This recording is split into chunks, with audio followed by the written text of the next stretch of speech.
It's 6 o'clock. I would like to call this meeting to order. Board members present, Jack, Steve, myself, Ted, Nicole, and Nick. No board members absent. Visitors, make sure you please sign in. And if we could all stand for the Pledge of Allegiance, that would be great. And we have a moving flag this evening. Oh, wow. Up there. Oh. Up there. Okay. On to introductions. Scouts, can you go ahead and introduce yourselves to us, please? Hi, my name is Nick. My name is Cliff. My name is Zach. Kaylee. Caleb. Javier. My name is Peyton. Jacob. Nolan. Graham. We're so glad that you're here to help us. Say the Pledge of Allegiance tonight. Face the flag. Scout signs. Scout salute. I pledge allegiance To the flag of the United States of America and to the republic for which it stands, one nation, under God, indivisible, with liberty and justice for all. Great job. Thank you, everyone. Thank you so much. Thank you. Thanks, Mike.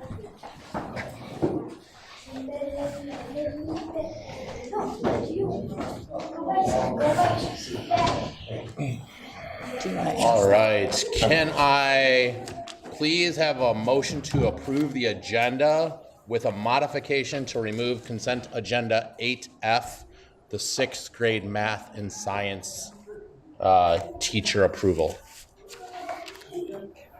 I move that we approve the agenda as presented, but the removal of 6F. 8F. So moved? Second. All those in favor? Aye. Aye. Motion carries. Thank you so much. We are just about done with the school year. I know there are a few days left, so we don't want to get ahead of ourselves. Somebody's really excited. But I just want to say thank you to all the faculty, the staff for making this year so amazing for our students from the first day of school, which many of you probably don't even remember, where we didn't have air conditioning for a little while, to our upcoming field day, which is a great celebration for all of our students as well as our faculty staff. I just want to say thank you. And we also have some very special people to mention tonight who are going to be retiring and not be with us next school year. Rob Glinsky, Donna Jarmuskevich, and our own Diane Deegan, who will be leaving us at the end of next month's board meeting. So congratulations to all of those folks. Steve, any correspondence? I have no correspondence to report, Mr. President. Thank you. Any CISA updates? As far as CISA 2, at our last meeting, which was last Tuesday, we discussed a number of issues, a number of topics, including the evaluation of the executive director. And we had a closed session, which I had to leave early because I had to get out of Whitewater because of the tornado that was on its way, literally. So it was like 80 miles to the west of where I was, and it was traveling at 80 miles an hour. So I got out of there. But anyway, I got minutes on that. Our annual board meeting, annual meeting of CISA 2 will be the third Tuesday in June. And then after that meeting, we'll have a reorganization. And the board, I don't think there won't be any new members at that time, but we will reorganize and elect new members. And as I've mentioned before, the last thing I'll mention about CISA 2 is that of all the CISAs in the state, and there are some outstanding ones across the state, CISA 2, and I'm not just saying it because I'm on the board of control and have to sign stuff and do all those sorts of things, but DPI, the Department of Public Instruction, calls on CISA 2 to do so many different things, more so than any other CISA unit in the state, whether it be special ed, whether it be issues, and the services they provide. And yes, we have to pay for a lot of those services, but I believe that they do an outstanding job. So anyway, thank you. Thank you. Nicole, any WASB or legislative updates? Yep. So legislative updates, tax collections were up this year. the Fiscal Bureau projects that at the end of the 23 to 2025 biennium, there'll be a $3.1 billion surplus, which should cover all committed spending and still leave $2.1 billion in general funds on June 30th of 2027. So hopefully. Wish our numbers sounded like that. Billions, yes. So hopefully, anyone that's wanting to really advocate for school funding, we have a lot of time right now and a lot of money to work with. So hopefully we'll still meet with you after you leave us. But that I just wanted to point that out because they have no plans for that 2.1 billion yet. So hopefully we can do some advocating on our part. And then just a couple links up there for the board. The Office of School Safety, you don't have to click on it, it's for homework, but there's updated resources for districts, and then DPI published the legislative session summary for everything that passed. And then Act 20, as of now, still in effect, despite ongoing lawsuits. I do want to know if there's either a committee meeting or a board meeting where we can kind of get an update on how you all are managing Act 20 for next year. I think you might actually have an email, or probably tonight, or like from Patty. Oh, she was going great. to ask to meet with you. Oh, about, yeah, perfect. All right. And then in terms of WASB, just some upcoming workshops and seminars. I know that you had showed some interest in this in the last board meeting, but next Wednesday at 1 p.m. is part 1, and then Wednesday the 12th at 12 p.m. is part 2, and that is everything school district referenda. Then the annual meeting webinar on June 26th, basically reviewing notice requirements, agendas, procedures, things like that. And then the 2024 Summer Learning Symposium, which I'm torn because I really want to go to that, but then our Sleep in Heavenly Peace build is on the 13th, so maybe I'll just do Friday and come back for that build, but that's really it. Thank you. All right, do you want to take us through the payment of accounts payable bills and the treasurer's report? Pull this up here. While you're pulling up, I looked Yeah, through go it. ahead. I had 2 questions. So I saw that we had a false alarm bill on there. I know we had a problem with it earlier, like it would happen more and more frequently.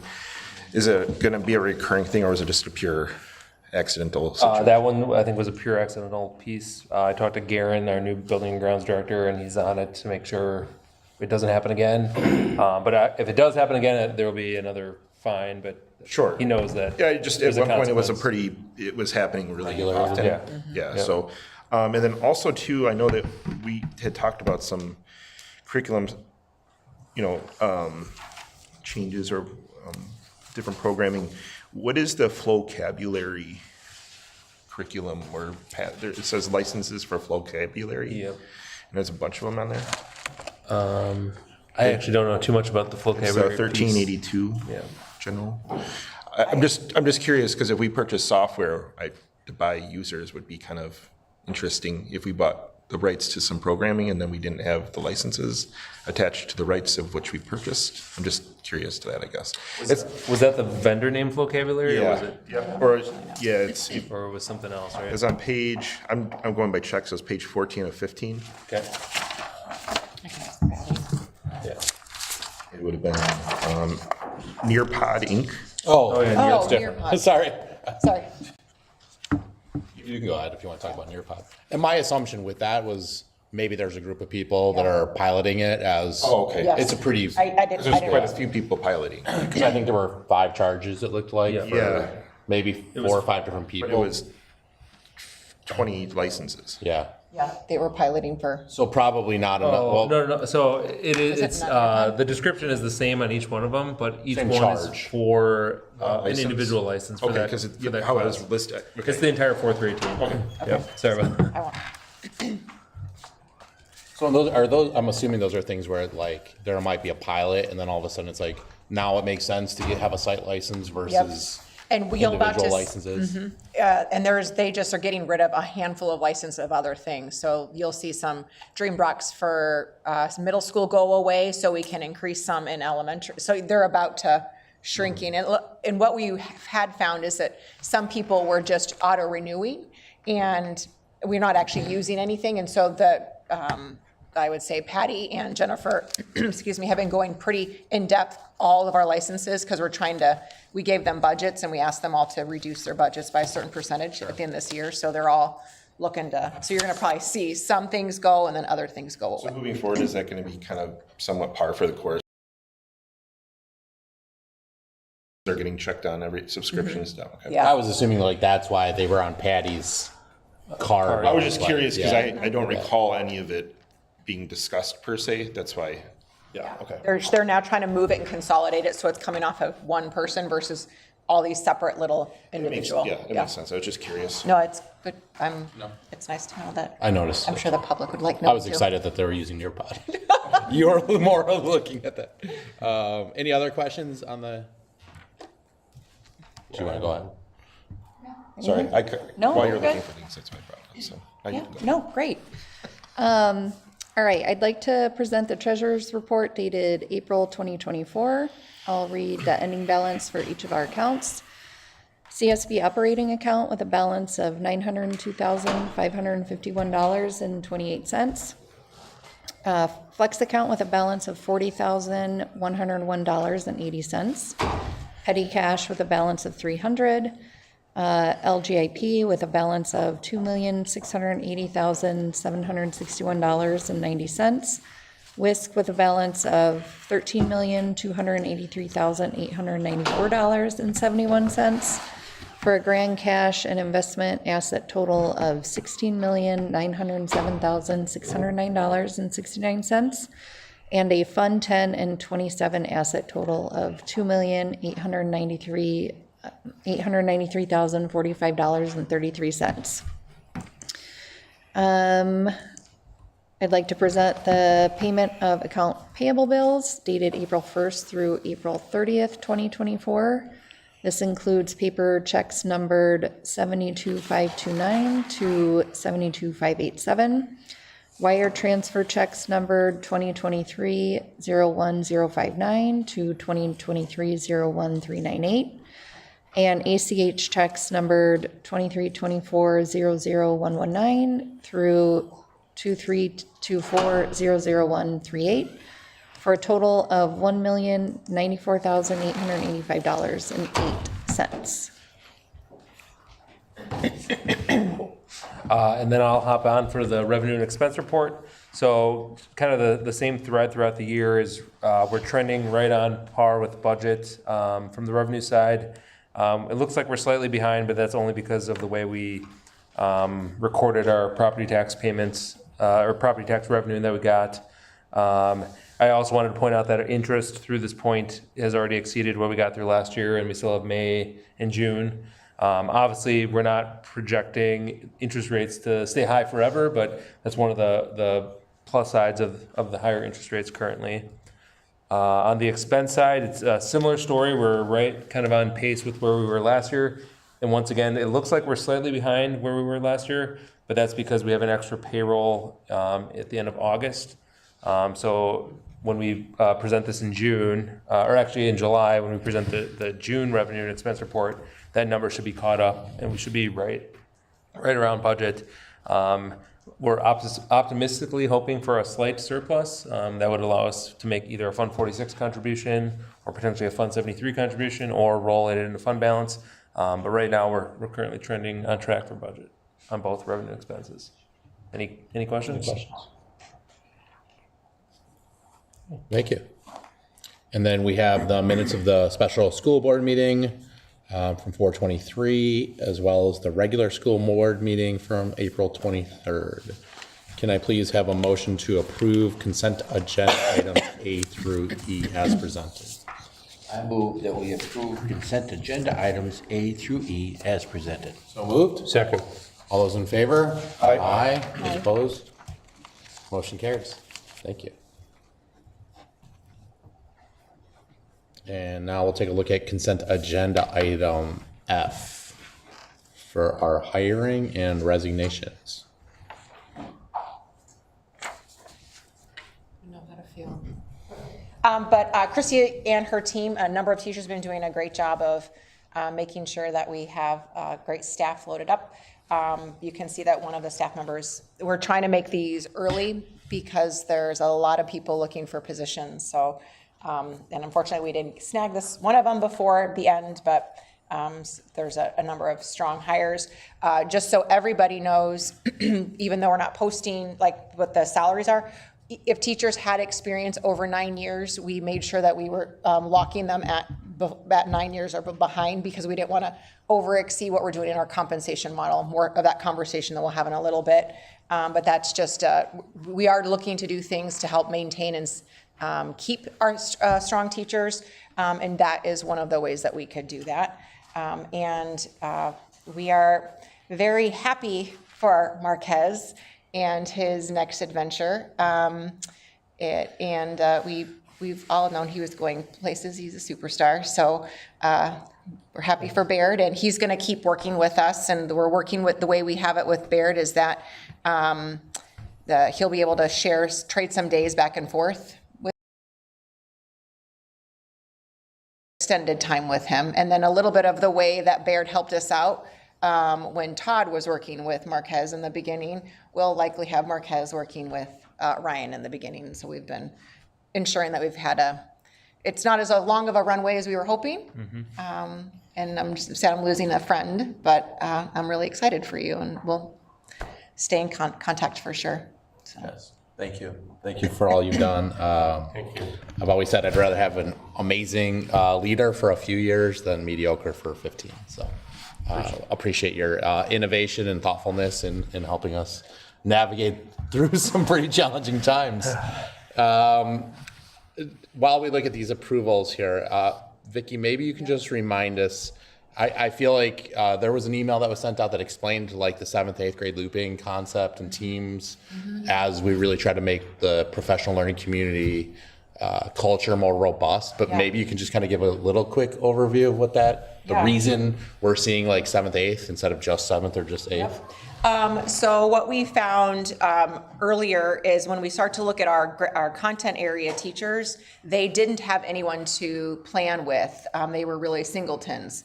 And so in an effort to ensure that our 7th grade and 8th grade teachers had a content area that they could partner with, we moved to ensuring that all of our content areas were on teams. So like even now, so you'll see that every content area has a partner teacher, multiple partner teachers, so they can be looking at their assessments, looking at their lesson plan development, ensuring that we're having similar amount of assessments being graded and put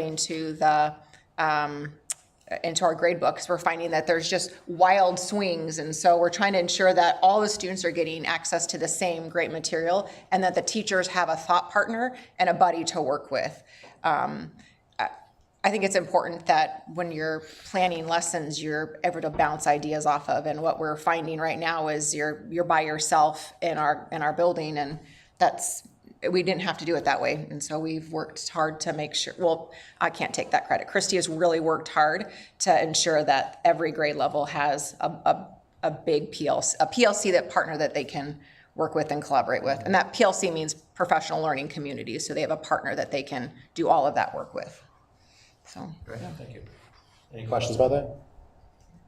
Can I have a motion, please? I move to approve the consent agenda items F. Is it F as presented? Yep, F as presented. So moved. Second. All those in favor? Aye. Those opposed? Motion carries. Regretfully.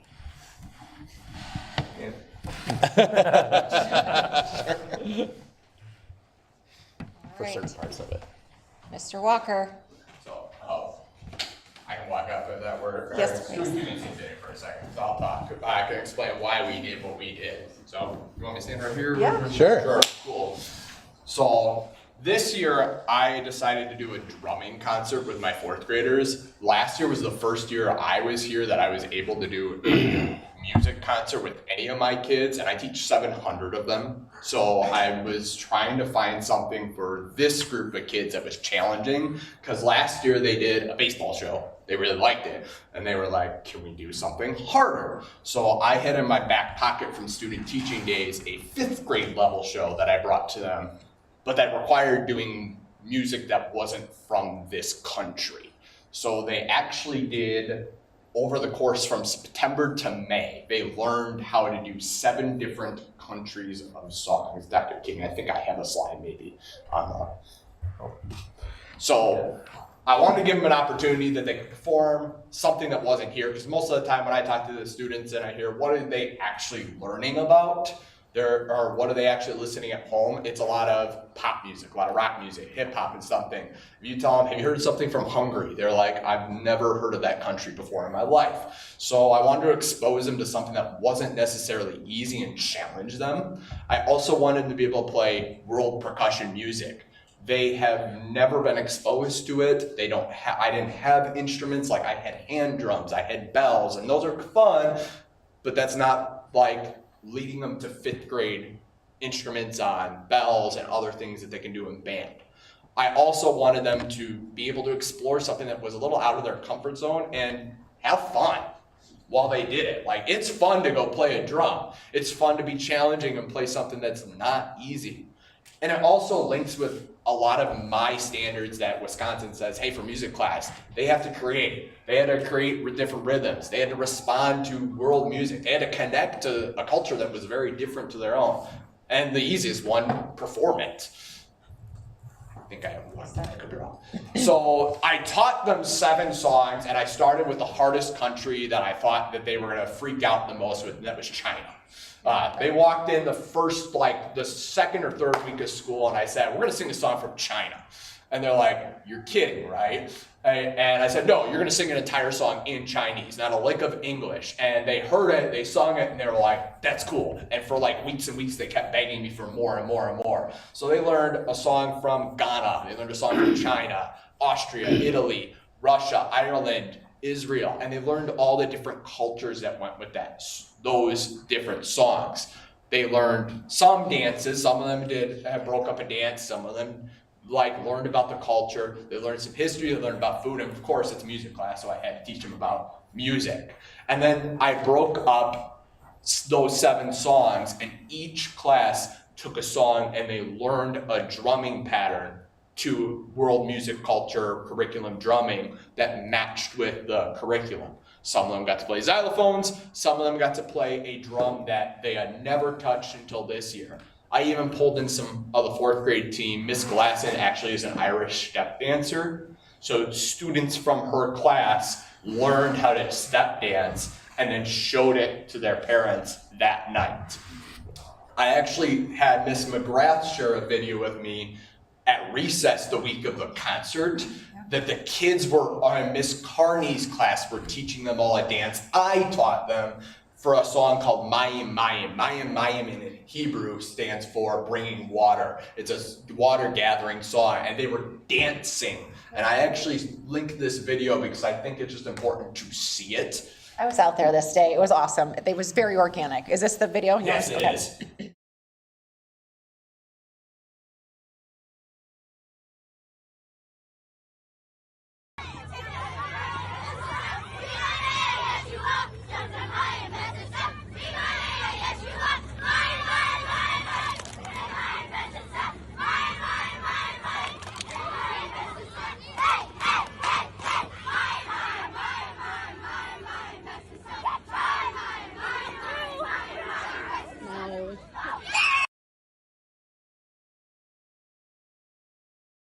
Taught all 5 4th grade classes that song, but I only taught one of them the dance. None of the other ones saw it because I didn't want to confuse them with 7 different dances, 7 different languages, 7 different percussions. So I tried to simplify it. And when I was told, hey, the kids are dancing to this at recess, and I don't have recess duty. I'm like in the building in my small little corner of Salem all day. So when I heard that, I'm like, I need to see a video of this. And they showed it to me. I'm like, made my day. So besides just telling you about it, you probably want to see what some of them are doing. So I actually gathered a couple of my students. They have never, except for one, done this song. So this is kind of like the step and introduction. So my 4th and 5th graders, I do have one 5th grader that's joining us. If you could come down and come grab a drum so we can tell them about the drums.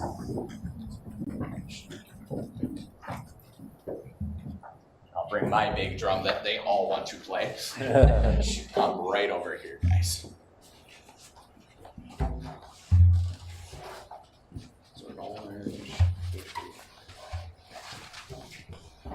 So the drums the students have in front of you are what are called Ngoma drums. They are based off of a West African drum that you can find directly from Africa. These are the closest drums you can find in the music marketplace for students for all around world percussion drumming that don't involve them actually tipping them, which opens up for my classroom, kindergarten all the way up to 8th graders that can play it, versus traditional djembe drums that they have to put between their knees, and a 5-year-old cannot do that.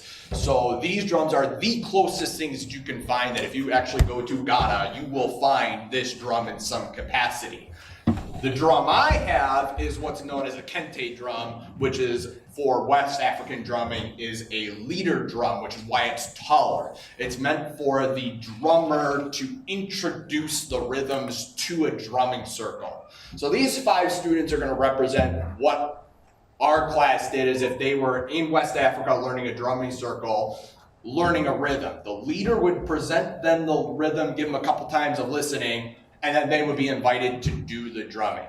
So if you guys could actually face me so you could see the drum, that might help. And there are 3 parts to this drumming song. They learned a song called Fanga Alafia, which in Swahili means welcome everyone. They're not going to sing for you today, but they are going to play for you the drum. Remember your parts?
Drum, they would do it, and then the leader would eventually teach the song to the other people in the drumming circle that weren't playing the drum, and it would be a call and response sort of song until the leader did a call that said, stop the song, everything's done.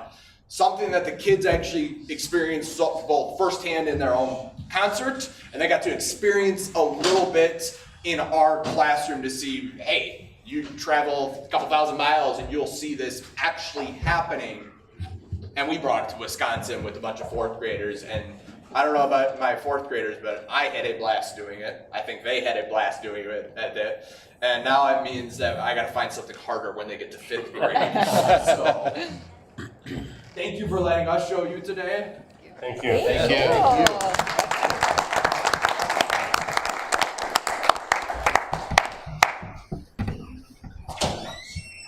That was awesome, and now on to the boring parts of the meeting. That's right. We'll try to keep it lively. Thank you.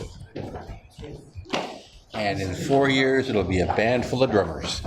Yeah. No kidding, right? Thank you. Thank you. Diane, you said no public comments this evening? All right. Joe. Now a pretty significant conversation. I'll turn it over to Vicki. We'll talk about this idea of Fund 73, which really aligns to our strategic plan. There were a couple of us in the finance committee meeting a few weeks ago that really spent some time diving deep into this.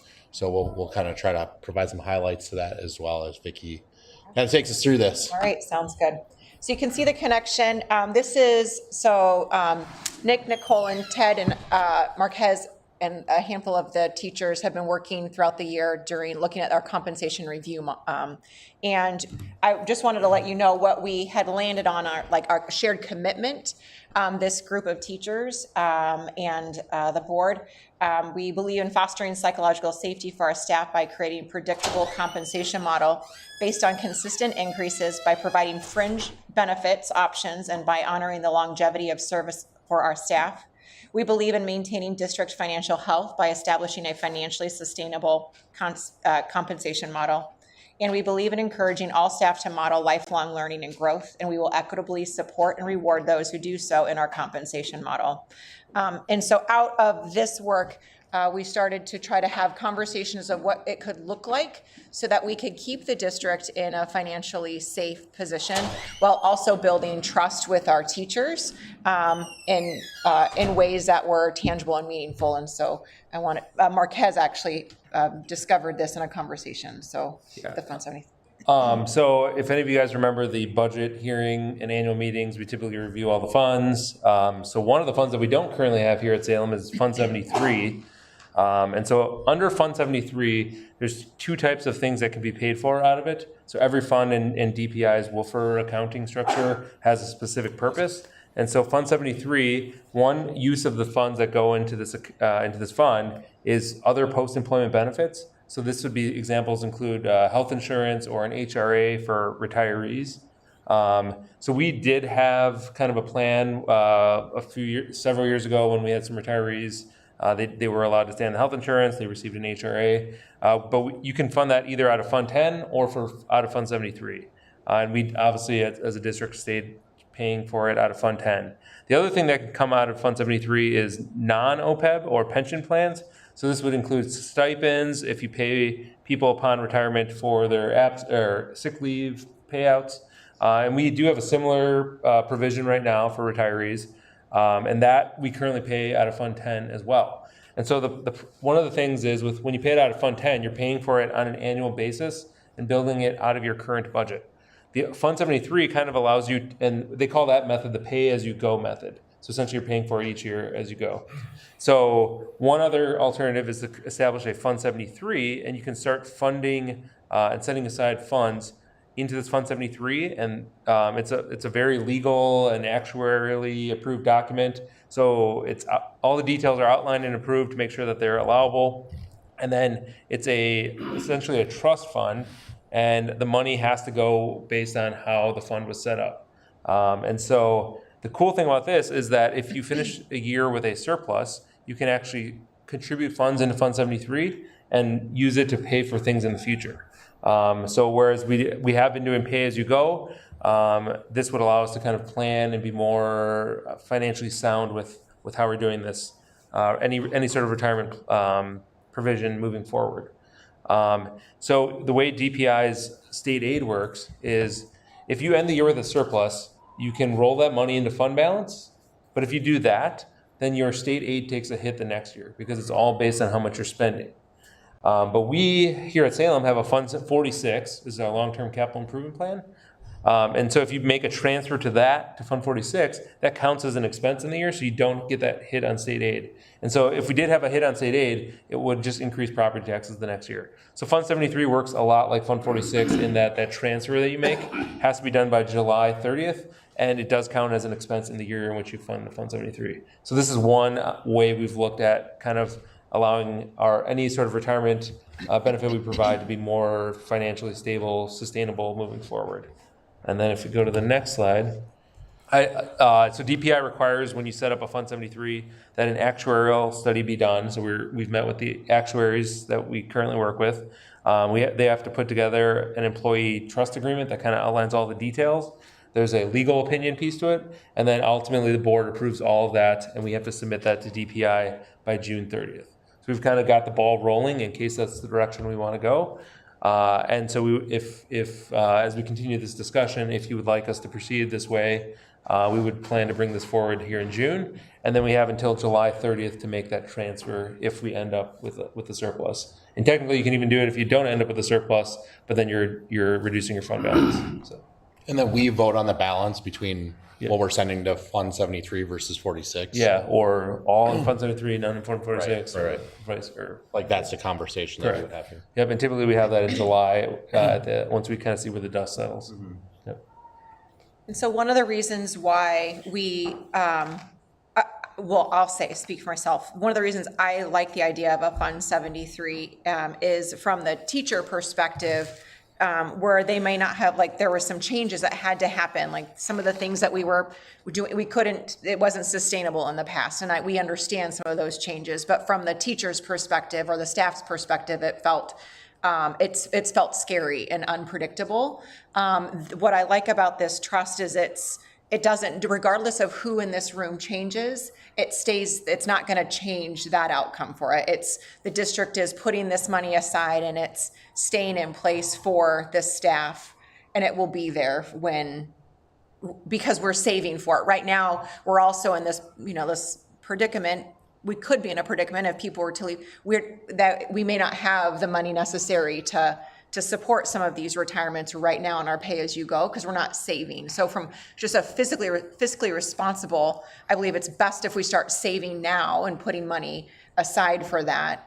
And so that's one of the reasons why I found the Fund 73 as an option I think would help build some trust with teachers. Simply, the name in itself talks about it being a trust, so. Well, and also I know you obviously have it tied with retaining and attracting quality talent, but in all the research I've read in my year of immersing myself into public education, longevity of quality teachers directly impacts the education of the students. So I feel like it's also benefiting. There was one study I read where longevity, tied in with the quality of the teachers, it affects MAP scores.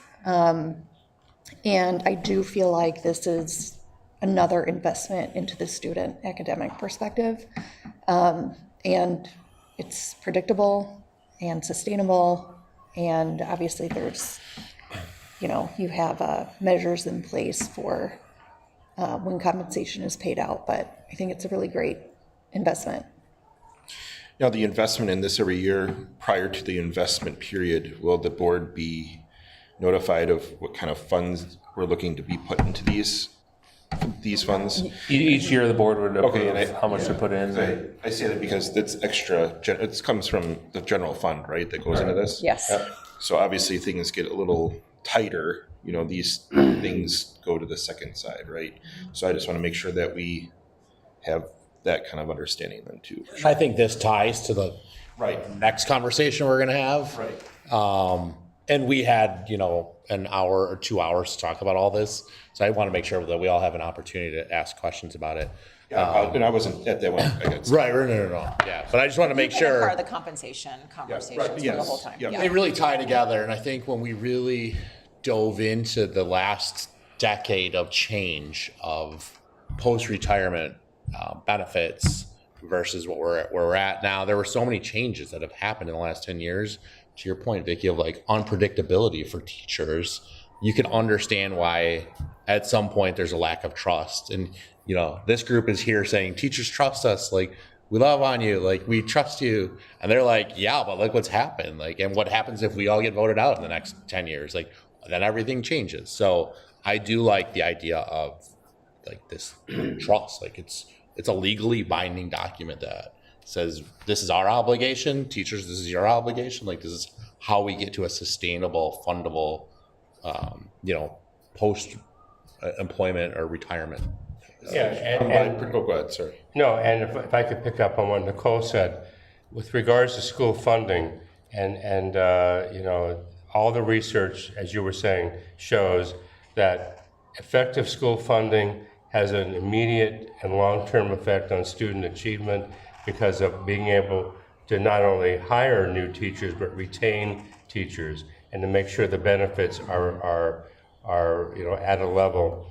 And I think when you look at Wisconsin with what's been happening with school funding and the amounts, I'm hopeful that will change, and those surpluses you were talking about, in the billions, obviously all monies need to be spent in an important and effective manner. So I agree with you on that.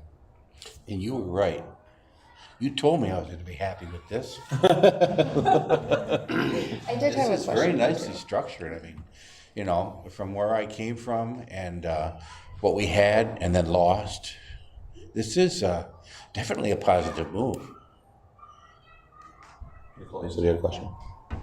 Were there any ancillary or administrative costs that are either reoccurring with this, or is it just the initial? I assume there's some legal fees and. Yeah, so up front, yeah, there would be a legal fee, $1,000 or so, it's an amount, but it's not super high. Then there would be ongoing, when you do have a Fund 73, then you would have to do an actuarial study every 2 years, but it's going to be pretty minimal compared to the amount that's going to be in the trust and what it would be going towards. And then is it accruing interest off the principal? And then we, depending on which way we go, if we're retaining the funds directly, then we have the ability to choose an investment strategy through bonds and. Similar to what we did with 46. Exactly. Yeah. Where our Fund 46 has probably grown by a couple $100,000 since its inception, or it definitely has. From From interest what we've just interest alone, it's grown. And same with our referendum dollars. When we got that, we invested that and got $900,000 through investment earnings. But that interest and the principal can only be used for how we Correct. write specific rules. purposes, yep. Okay. And it goes to what Nick was saying, so it doesn't, like, it's gonna stay in this. It doesn't just change. So, Any other questions about that? Like, again, we had a long time to Yeah, it was the talk first time I through heard it, of this. so, The rest of it I yeah. know about, but yeah. and so, in this, please, we'll be coming back to this because some of the things that we've been discussing in that compensation review team and then at our committee meetings and we were looking for a way to make it, just so teachers know we're like, and well, staff, I don't want to just say teachers, all of our staff know that we're trying to find committed ways to make good on these promises. So none of this is to be approved tonight, but I do want to kind of bring you through some of those conversations we've been having with the Compensation Review Committee that Ted, Nick, and Nicole have been a part of. Also publicly, so our staff can start to hear these conversations as well. They'll hear about them in our staff. We have our back to school agenda already set, and this is a big conversation, but just some of the ideas that we're rolling around once the board approves, and so we have a lot of options. So recently at some of the discussion we've been having on the compensation model is just this, starting to examine the difference between personal days, sick days, and paid time off. And so I'll talk a little bit about what we're doing, what we'd like the board to consider, and the language that we would like to talk through. Some longevity options to replace the sick leave buyout at retirement, and that will tie in with that Fund 73. And then sunsetting the sick leave buyout at retirement, but not leaving it hanging. So there's going to be a longevity option to replace it. And you'll see the sunset scale. If we look back on the board minutes, some of the suggestions that staff had in the past, some of these ideas come out of the board minutes that we've had before from the teachers. And so there's little tweaks in there, but you can see themes. Like Jill Brown had some ideas, and I see them. There's salient ideas that were pop through in these discussions. So why are we considering why I'd like you to consider, again, we're not making any decisions tonight, but I'd like to position an idea to switch it to paid time off versus sick days and like all these personal days. Our teachers are, I would say 9 out of 10 times, people make the right choices. Yes, there are, in every organization there are outliers, but I'm not talking about the outliers, I'm talking about the standard. They're not abusing their PTO or their current sick time. But we are asking them to make some compromises when they're, let's say they're out of their sick days, but they want to be able to go see their child do a thing. They're going to go see the thing because I don't want them not to see that thing. I know you wouldn't want them not to miss that thing. It just feels icky for them when they put in it as a sick day and it's not sick. And then they don't want to post about it because they're like, I don't want to get in trouble. Well, that's a big special moment. So when I think about even small ways that we can do big things, semantics and words matter. If we changed it to paid time off, and we kind of go through this process, we change sick and personal days to paid time off. You can, if you move it all, everything's to 12. Unused days can roll over, but employees can only use 12 days per year unless it's FMLA leave. If they use in excess of those 12 and it's not related to FMLA, that would be considered unpaid time off. This is things that happen in many industries outside of education. We just don't do it here. But this would give staff the option to be able to do the thing they wanted to do. We would still ask to limit to 3 consecutive days unless they had a doctor's note, and those things are currently, these are the practices that we still do. I would then have some days where we kind of block off that are really important to have teachers and staff here, like those first and last days of school or in-service breaks. So those are all still things that we do in practice anyway.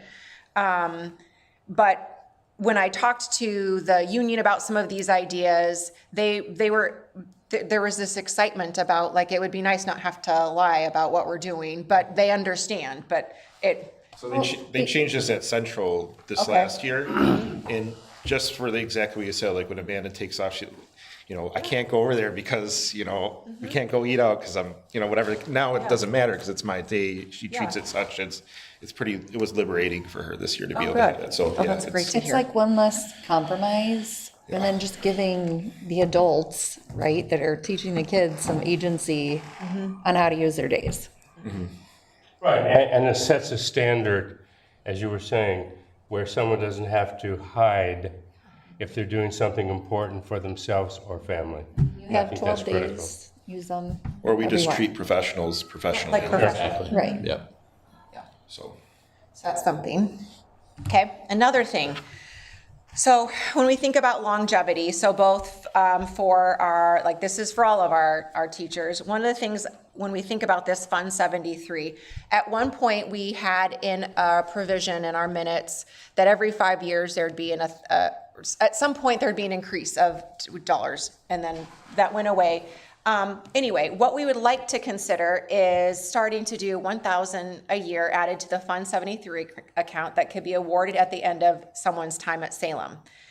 And it can't be accessed by staff until they've been in the district for 10 years. And it's portable after 10. So meaning if they're here for 11, they can take the money that they've had. One of the things, if we end up going with the Fund 73, we've talked to the actuaries. There's a variety of different ways that we can do this, where you earn the interest. So all these pieces would need to be in a fine-tooth comb, but these are just ideas when we think about how you can keep people. So I've been meeting with a number of superintendents and directors and Marquez and I have too, talking to around the state about what are you doing to retain staff. And they're doing not the pay-as-you-go, but they're doing these options like using a Fund 73 or other to every year the staff are accruing money and they can have that when they leave. So if the staff person here is for 5 years and they didn't stay, it stays in that account. So it's forcing people to stay for that full 10 years before they leave. Otherwise, that money stays in the account and it earns interest. So let's say we took Fund 73, invested, we have X amount of dollars we put in there, the interest earned on that, hopefully, right, or whatever it might be, the investment, would that be separated equally as a dividend to each individual that would be in that model, or how would that dividend out? You could set it up that way. You could set it where the district retains it and still just pays the person $10,000 upon leaving. But you can do it a variety of different ways. That will be some of the things The you larger need it to gets, answer. the more, hopefully, the more investment, well, the more dividends could be. So, I mean, you'd be investing 1,000, but make an extra 1,000 on that if interest is awesome, or, if the stock that, we're investing in is awesome, or whatever the case is. Right, so 10 years worth wouldn't be 10,000, it might be 12,000 by the time. Could be 20,000, really. And maybe that's a retirement perk, not the 10 to 20-year thing. It's Regardless, Fund Right. 73, if we're investing, which it will be, I would assume, because it's going to generally make money, talking about, the dividend spread would be an interesting concept. At least. $1,000 a year would be a minimum. and anything else above it, any interest earned, there could be a formula to determine that, saying, okay, you have 15,000 in your account, but this is the formula we're using for all the interest you've earned, so there will be this much more on top of it, something like that. Well, I mean, it's probably, I would say for the members, because it's based on per year individual, so it'd be important to divvy out that interest, in a formula for those particular participants that year, because it wouldn't be fair, for me to hop in towards the end where there's been $100,000 of interest occurred through the investment portfolio, and it's year one for me, and I get that equal dividends share. So, I mean, I'm sure there's formulas and things like that. I mean, they talked about different vesting formulas too, but that's, if you are wanting to, we're gonna have I'm requesting, you'll see of another policy, or it's not policy, sorry, finance. Yeah. And this, if we can have, and then maybe the actuary, we can ask questions or something that's. Yeah, 46, we don't worry about it because it's just a general fund Correct. use for the building, right? For this would be a little bit different than if Yes. we're using it for this portion. So.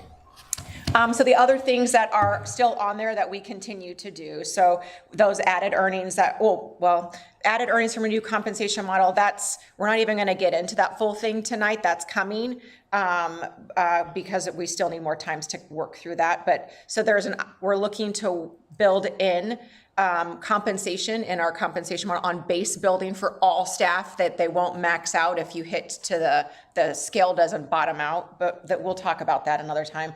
Other things we're gonna continue doing as we are VIBA contributions, whether it's the health insurance or a portion of your cash in lieu, stipend. If teachers want to do the clubs and sports, that's also options that they can do. That's outside of the compensation model. And then, it was at one point we called it personal time off, but it should be paid time off. And then all full-time staff, that's salaried and hourly? Perfect. Yes.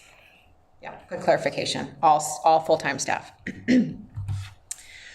Okay, so then I want to switch gears to talk about sunsetting the retirement, but it's not, we're still going to be, the fund, that's why I would like to replace it with Fund 73. So when I looked at the grouping of how people have been, when we started I know we recently started this just a few years ago, I would like to separate it so it's no longer tied to sick days, partly because if we go to paid time off, sick days don't matter, but I know we could use PTO. But what I would, again, like to say is, if you read that asterisk, I'll come back to that in a minute, because that's important. Talk very specifically with this about the union. There's 3 different options. We're not making decisions tonight, but anyone hired on or after, before. After. It should be before. On or before. We went 1,000 ways back. It should be hired on or before 2012. So these are group 1 and group 2. So not tying this to sick leave. Continue to add 1K into their Fund 73 as part of the longevity plan. And they'll have more earnings in our compensation model, which is something that we're still working on. The reason I would like to take it away from sick leave is because I think that would be a really strong gesture back to the teachers in the specific group who I understand why we had to make the decisions that we needed to make to change some of our retirement changes. It wasn't sustainable, the practices before. I get it. I think when we added it back, it was hard because some teachers who weren't trying to abuse, and who are in that group 1, who weren't trying to abuse sick leave, but maybe they had 2 children, or maybe they had ailing family members and they were trying to take care of them. They used their days, or they were donating their days to other teachers because they were sick and they didn't have that bank built up. So they're not close to that. And I think what accidentally happened when we brought in this idea of tying it to sick leave, I think we accidentally hurt people unintentionally. I think it was a really, really good idea, and it unintentionally hurt.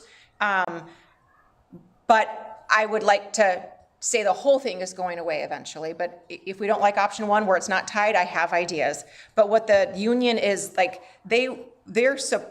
and we have a very strong union here, but they're willing to say, like, if someone is abusing the system, they would like administration and the board to know that they support us having hard conversations with people, because they don't want to, if someone is doing a voluntary surgery in the middle of the year and it's impacting the rest of the staff and the students, they don't want that to happen.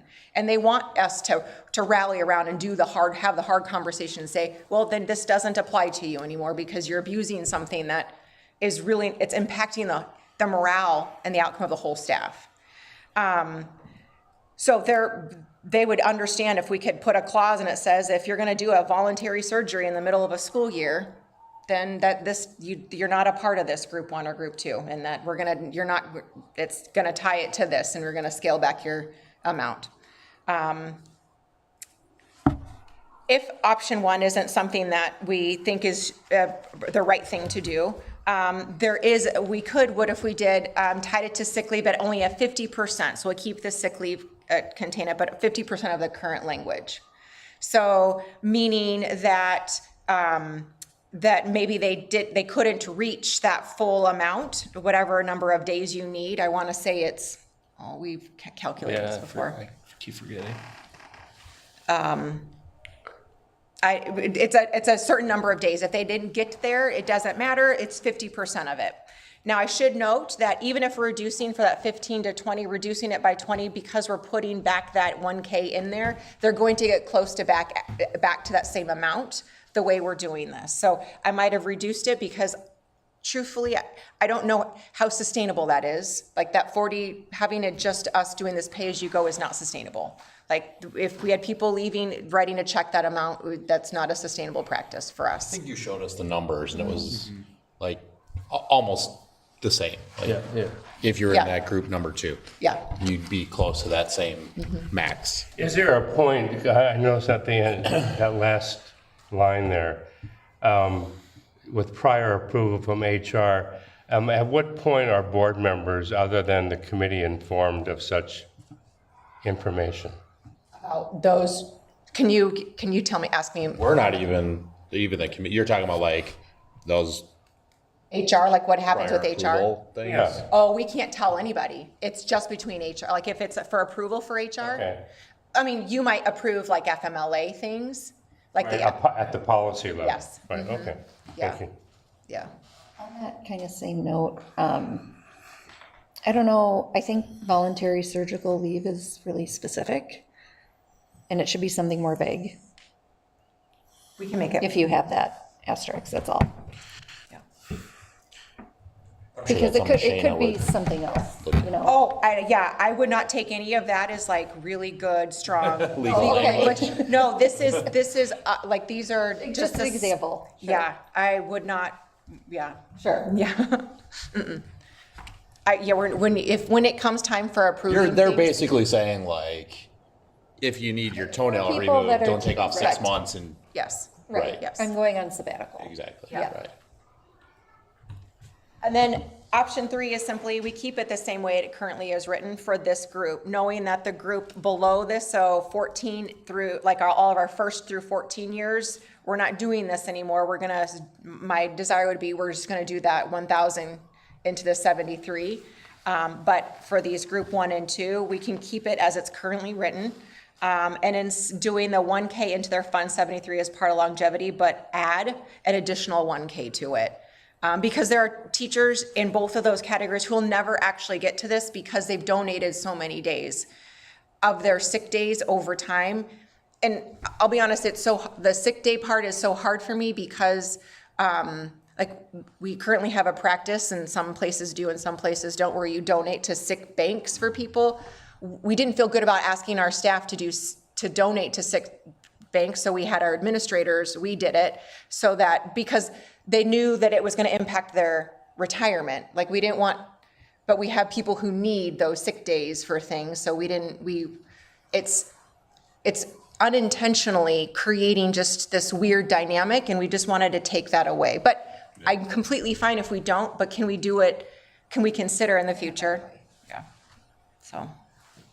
We're not making a choice. No, we're making any decisions. So can you Nope. take us through kind of the series of decisions that we need to make? Because Yep. We'll have to approve Fund 73 before any of this really can happen, and that's not gonna happen until the next board meeting. Well, at least Because just there's one a part. Before for you that can, too, well, so what's gonna happen? Just one part of it, the Fund 73 part, the rest of Actually, it. we have to get pretty But we specific. can't approve stuff going into Fund 73 if we haven't approved Fund 73 yet, right? Well, no, Like you the have to. sunsetting. And we You have to wanna- define It has how. to You get have to approved through the define the- DPI first. Okay, so we have to establish the Fund 73, which takes a resolution, but then we have to create the agreement of what's. The trust. Yeah, what. Language. What's the language, and so a lot of that depends on what we decide with, how are we gonna do this longevity plan, how are we gonna handle the And retirement? isn't there a deadline with Fund Yeah, 73? that would be June, we have to establish everything by June 30th, so we've got. next board meeting. By the next board meeting.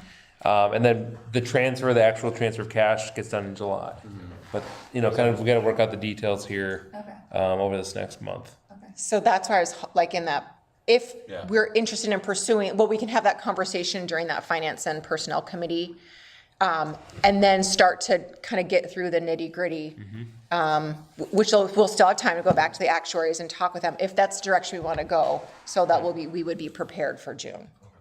We have another. When is that next meeting? Yes, sir. I put at the end of this, June 4th. Yeah, it's on a slide at the end here. Yeah. So are there these are a lot of big discussion items. I feel like Fund 73 makes sense. I feel like the retirement sunset with those three options are, again, we had a long time to kind of like process and talk through this. Are there questions that are like in your head right now? I know it's just in the moment, Vicki to share all of this, but that you're thinking about it in this moment? I like the direction. I really do. The idea of this The just whole sunsetting. idea of 73 and what the possibilities are. I really do. It looks like we're paying attention, that we care about the staff. Steve, any questions? Nick, Nicole? You might have some that are next. Yeah, I'm just like So, yeah. initial questions, right? So take time, process through this, because there's so many of these things are tied together, and We meet Tuesday, right? Next Tuesday. Okay. All right, thank you for that. All right, What so time is that meeting? it'll be, I think it's at 4. It's at the very, very last slide on here on the committee. okay. Yeah, Okay, but I okay. can tell you, well, actually I can, it's not on my Okay, committee. thanks. Yep, 4 to 5:30 it says. okay, Okay, thanks. thank you. All right. Oh, okay, so also at the, whew, sorry, here we go. You could make this one up. Like with as many emails as we've gotten in the last 2 weeks. Oh my goodness. You might not have known, but our phones have been out. People couldn't call in, call out today. It's been like that for days. Anyway, at our Finance and Personnel Committee, Jennifer did a really great job discussing a new phone provider. It was fun, ironic that we were in a meeting, Crescendo, the company that we're gonna ask for your approval. They were trying to call us to discuss some of the concerns. They couldn't get a hold of us because our current phone provider. Anyway, the good news is, so she did her and Josh did a lot of talking and gathering information with local companies. She did a very strong presentation. You have those minutes from it to see all those things. She got quotes from the various providers. And so she recommended to that committee that we would go to Crescendo because they were the lowest ongoing monthly cost and had a similar to our current plan. Lifetime guarantees for all the phones, 24/7 support. What we liked is there are some cellular failover and things in place so that if like today happened, there were things that would be failover, the terminology they use to make sure we're not stuck. It also ensures that our elevators it talks to our other types of systems. It's compliant with all 911 requirements. And so the price, it was in the minutes. We were all expecting it to be astronomical, and it was right around 22,000, which was similar to our current plan is. So we're not looking to make massive changes. This is already within her budget. That's for this current spending this year. So Is that a monthly charge? no, that's just the one-time chart. Hey, that's not that. No, it's expensive. not, yeah. I see monthly up here. Yeah, it's Well, there's not still the monthly, like, 22,000. service that Yes. we're already paying anyway. Yeah. So we're paying 20 for them to come Yes. in and set it Yeah. up. Yeah. And I forget, how many phones are there? It's like half the cost of If this is an insane the other amount of phones. providers. 100 installation. 85 phones or something? yeah. Yeah, it was nuts. Because like rooms like this have a phone, Right, right yeah, over double there, classroom, yeah. elevators and, Yeah. yep. So, Have a motion? Yeah, I move to approve the contract for Crescendo as presented and discussed. So moved. Second. All those in favor? Aye. Those opposed? Motion carries. All right. I feel like we've talked about a lot of things that could be in the next installment of School Finance 201, maybe. We talked about Fund 73 today, but now we want to talk about defeasance, another term that we all like to talk about. So back in October at the board meeting, we approved to levy an additional $250,000 in Fund 39 for debt defeasance. And so debt defeasance is just a fancy way of saying prepayment of debt. And they call it defeasance rather than prepayment because technically we can't prepay debt within the first couple of years of issuing the debt. So basically the money is set aside in an escrow account and then paid off in a future year. And so the reason why we went with this strategy is because with the way that our mill rate has been falling, and most mill rates across the state have been falling.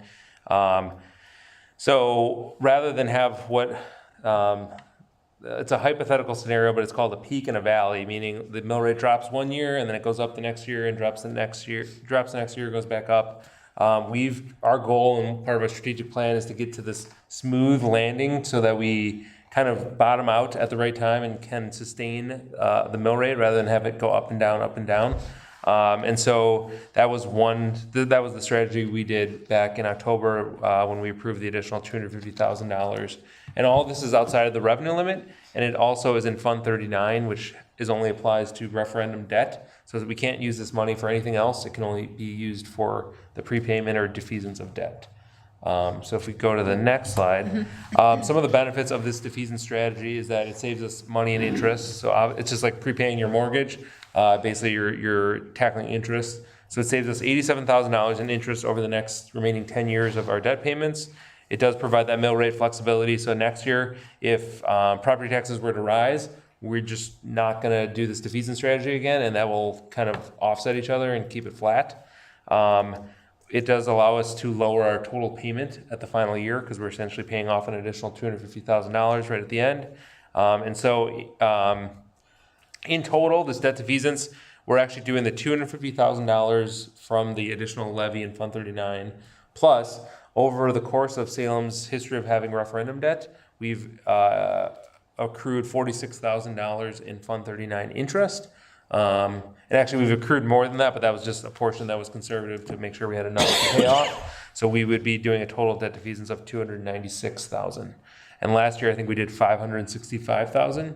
So our debt payments are about $1 million a year. So we're getting close. If this happens one more year, we eliminate the final year of debt payments, reduce interest costs by another $100,000, and have that in our back pocket when we want to balance out that mill rate in the future years when property taxes might start to trickle back up.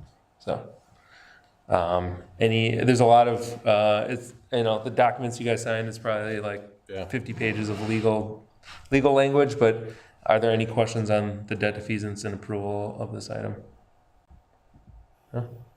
Cool. Great strategy. Motion then? Yep. Move to approve the resolution authorizing the transfer of funds, the establishment of escrow account with respect to and the defeasance of certain of general obligation refunding bonds dated July 13, 2022 as presented. So moved. Second?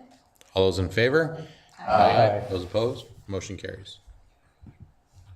Committee reports, we had a Finance Personnel Committee meeting on May 9th. You've heard every single thing that has come out of that meeting, from the conversation of the phone provider to Fund 73 to some of the compensation model conversation. so there's the Finance and Personnel Committee meeting from 4 to 5:30.